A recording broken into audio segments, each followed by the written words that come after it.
Magandang gabi po. Ang ating pag-uusapan naman po ngayon ay tungkol sa fever management sa point of view ng pediatrics. Ano po? Kasi di po ba maraming mga batang nilalagnat at namumroblema ang mga nanay at tatay kapag ang mga anak natin ay nilalagnat. Kasi kapag nilalagnat ang ating mga anak, so big deal, di po ba?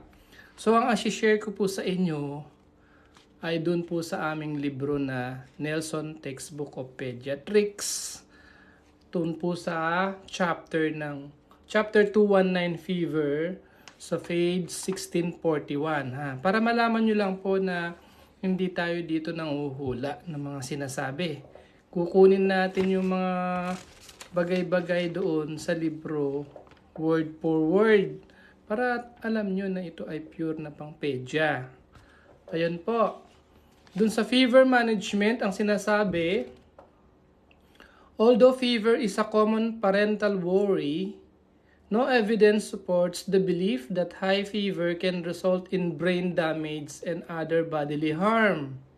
O diba kasi yung iba baka mabaliw yung anak ko, Dok, kapag ang taas ng lagnat o may masirang internal organ sa kanya. So hindi po yun totoo.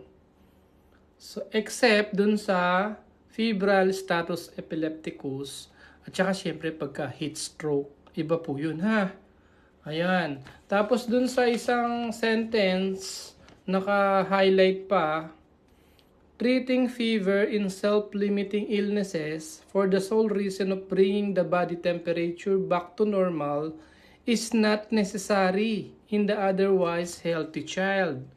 So yun. Hindi naman kailangan pababayin ng lagnat ng agad-agaran. Sabi niya, kung normal naman daw po yung bata.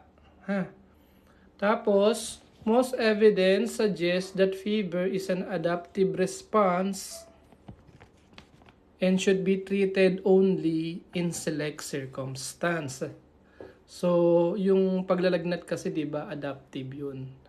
Kumbaga, kasama 'yun sa inflammatory response kasi. Kaya naglalagnat yung mga bata. In human, increased temperatures are associated with decreased microbial replication. So, ano ba yung mga mikrobyo na nagre-replicate, yung gumagawa ng mga replika nila? Di po ba yung mga RNA virus like the flu? So, kapag may flu virus, para hindi mag-replicate sila, kailangan tumaas yung temperature. Diba? Para mamatay o hindi na dumami yung virus. So, fever have beneficial effects. Kaya lang, increase ang oxygen consumption, increase ang carbon dioxide production, increase ang cardiac output. Mapapansin niyo po, di ba, yung ating mga anak kapag nilalagnat, ang bilis ng heart rate. Di po ba, no? Kasi lumalaban kasi sa infection. Ito lang yung mga konting downside. Children between 6 months and 5 years of age are at increased risk for simple febrile seizures. Yun yung nagko-convulsion. So, yun lang po talaga yung worry natin. Kasi kapag ka magko-convulsion, lalo tayo magpapanik kasi pag nag-convulsion, no? Yun daw 6 months to 5 years of age. Kaya lang, ayun, hinighlight na naman, the focus of the evaluation and treatment of febrile seizures is aimed at determining the underlying cause of the fever. Dapat alamin natin kung bakit nilalagnat yung bata. Tingnan nyo po. Baka may UTI, may dengue, may tonsillitis, may common colds, may flu, mga ganon. Ayan, yun lang ang downside. Tapos meron pang isa, high fever during pregnancy may be teratogenic. O ba't naipasok to dito sa libro namin to sa pedya?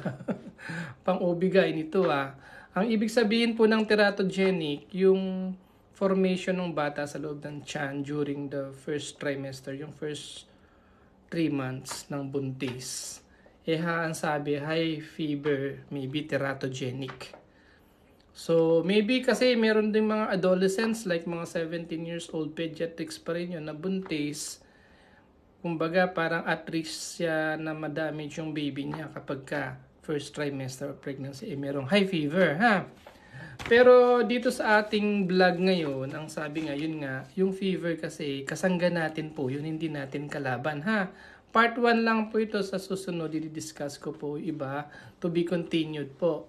Thank you po.